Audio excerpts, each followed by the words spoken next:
Satu, pecahan biasa adalah pecahan yang terdiri dari pembilang dan penyebut. Misalnya 5/9. 5 sebagai pembilang, 9 sebagai penyebut. 2. Pecahan campuran adalah kombinasi dari bagian bilangan bulat dan pecahan biasa. Misalnya 1, 3/4. Nah, di sini bilangan bulatnya adalah 1, pecahan biasanya adalah 3/4, 3 sebagai pembilang, dan 4 sebagai penyebutnya. Nah, ketika keduanya bilangan bulat dan pecahan biasa ini digabungkan, maka menjadi bentuk pecahan campuran. 3.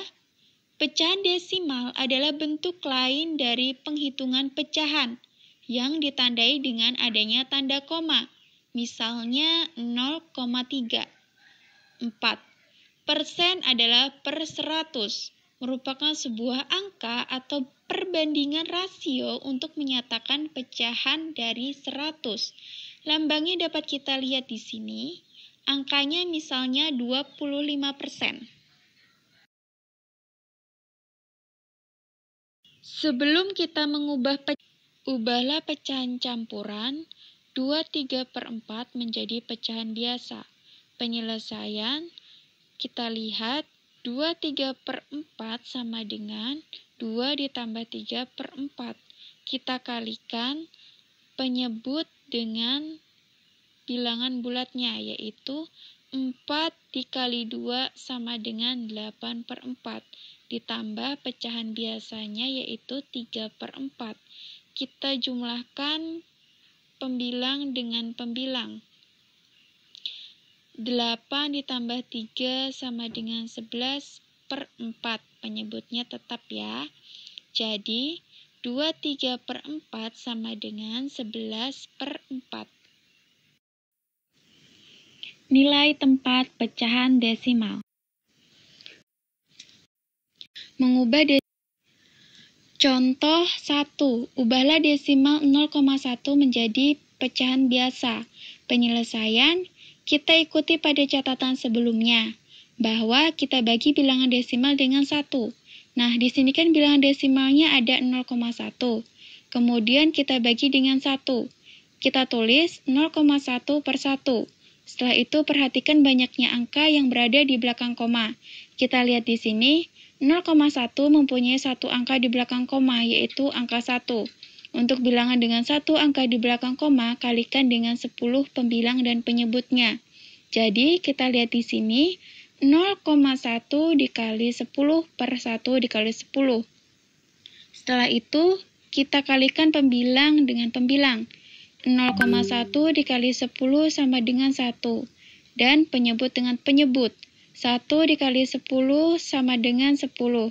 Jadi, hasilnya adalah 1/10. Kita juga dapat melihat pada gambar di samping. Total kotak yang berwarna kuning ada 1 sebagai pembilang. Dan total semua kotak ada 10 sebagai penyebut. Jadi, gambar tersebut menunjukkan pecahan 1/10.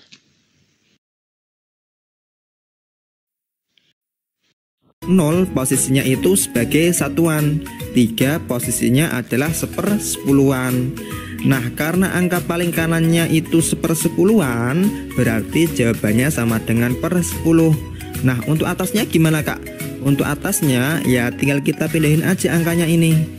Jadi hasilnya atau bentuk pecahan biasa dari 0,3 adalah 3/10. Oke, next 2,75. Oke, kita perhatikan 2 itu satuan, 7 itu 1/10-an, dan 5 itu 1/100-an. Karena yang paling kanan itu 1/100-an, maka jawabannya sama dengan per 100. Atasnya tinggal kita copy aja angkanya, 275. Jadi 2,75 pecahan biasanya adalah 275/100. Oke, lanjut lagi yang terakhir nih, 3,745.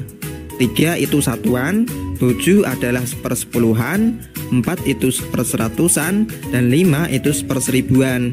Karena angka yang paling belakang adalah seperseribuan, maka jawabannya sama dengan per 1000. Untuk atasnya tinggal pindahin aja angkanya 3, 7, 4, 5. Nah, bentuk pecahan biasa dari 3,745 adalah 3745 per 1000. Gimana? Mudah kan? Atau gini, supaya adik-adik mudah ingat, kuncinya adalah kalau ada satu angka di belakang koma, maka jawabannya per 10. Kalau ada 2 angka di belakang koma berarti per 100. Kalau 3 angka di belakang koma berarti per 1000. Tapi ingat ya, kalau bentuk pecahannya ini masih bisa disederhanakan dulu. Ubahlah pecahan biasa 1/5 menjadi persen. Ubahlah 2%.